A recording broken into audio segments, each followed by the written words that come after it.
Andrew McGann here for SevereMMA here in SPG Concord, standing alongside Cian Cowley, who the last time we spoke to was a Thai fighter. He was a cage Thai fighter, he was everything, but now he's an MMA fighter. And Cian, you're 2 weeks away from your MMA debut. Maybe thrown in a little bit quicker than you thought? Yeah, not really, no. Like I wasn't expecting to be fighting this early in the year. Actually, thinking about it, thought it was going to be more so like in the middle of the year, anything like that. But John thought I was ready, thinks I'm ready, so why not jump in and get it over and done with. So since then, first of all, the knockout in the last fight went a little bit viral all around the world. I know Bastard and all those guys had it on their show as well. Yeah. What was the sort of reaction and feedback you got from that performance?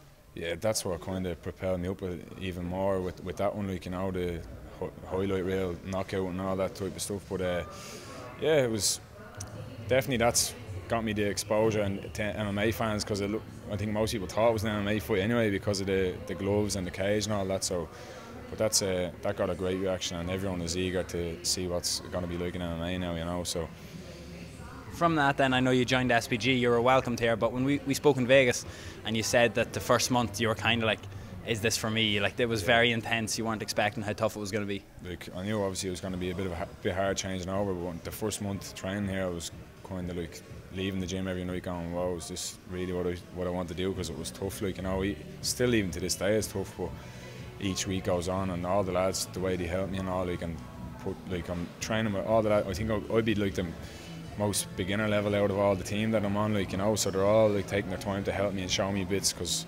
it's all learning from me, like, you know. They all know the ins and outs of it now. So, but with the team that are there, the lads, the way they help me is great, you know what I mean? Like, I wouldn't be able to do it without them. But definitely at the start, the first couple of sessions, I was like saying, fuck this, I don't think I'm gonna do it.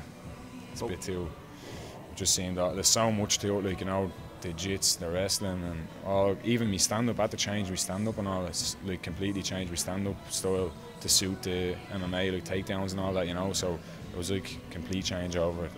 That's what I was going to ask. How did you feel your striking held up when you coming from a pure Thai background, coming in against MMA strikers? Yeah, well, I'd sparred out here before with the lads a couple of times ago. I sparred at Artem and all before, like a couple of years back. So like I knew that there was a little. When it's just kickboxing rounds, it's different because there's obviously no takedowns and all, so it's alright. But when we start doing MMA rounds, then I have to completely change my style around. So if fenton's actually after making me stand up better, like even back in my own gym now, I think my stand ups are going to another level just because I've adjusted to a different style and I've learned new shots and move a lot different. Like not that I used to be static, but I move a lot different now. Like keeping it flowy, as one would say. But that's nice and flowy. Yeah, that's what. 3s and 5s. Yeah, that's it's definitely after making me stand up level go even higher. So to even think that when I do have Thai boxing fights in between now, I think I'm going to even be better again. Like, so it's deadly, it's huge. If you mentioned your gym there, if we talk about your gym for a second, because I know you've got a lot of really good, dedicated teenagers, Daryl Flood in particular, and he seems to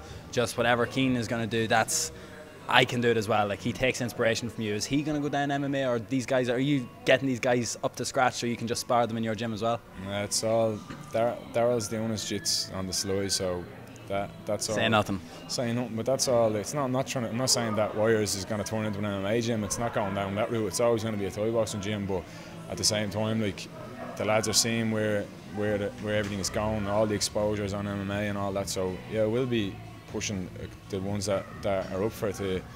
Daryl's still has a big career ahead of him in Thai boxing, but starting now in MMA, so he's going to have a head start. And then fast forward a couple of years, and he probably has a blue belt in jits, hopefully, and it's going to be even easier for him then. And then me with being out here, and by then, a couple of years' time, I'll have the experience to be able to coach him a bit as well. So it's all going to definitely, the likes of Daryl and all that, I hope to get them down this road eventually as well.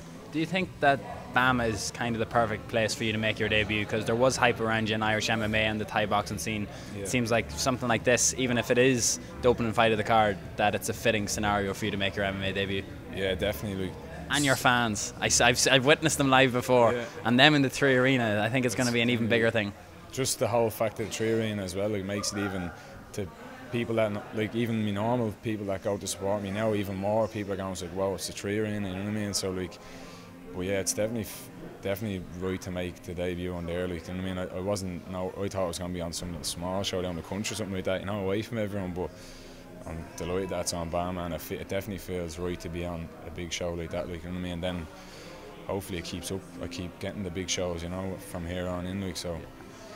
A couple of things then before I let you go. Your line, the one that you wanted probably to get made on t-shirts, smile when I'm rich, you're smiling now. What's going on here? I've seen you happy now the last while. I'm happy the last while, but like the smile and rich thing is just kind of with the fights, you know, like all the photographers ask me to smile and all that, but that, like, I'm happy, like, I'm enjoying the training, I'm delighted the way that this is all panned out. Like, I'm literally only doing this a couple of months and I'm already like a part of the team. I'm getting great with the lads, get on great with all the lads, get on great with John. You know what I mean? It's just, I couldn't ask for anything better than this. Like, you know what I mean? Now I know money is everything to me when it comes to what I do, like, as a job, but I'm happy, like, you know what I mean? I'm enjoying my life, enjoying training, like, it's to be able to say this is my job as well as fucking, like, so that's definitely, and then there's the big future coming ahead, so I'm smiling for that, but the real smile will be when I'm rich. That's be the real smile. And that's what I'm going to follow up on now to finish. You're fighting now in a week or two's time.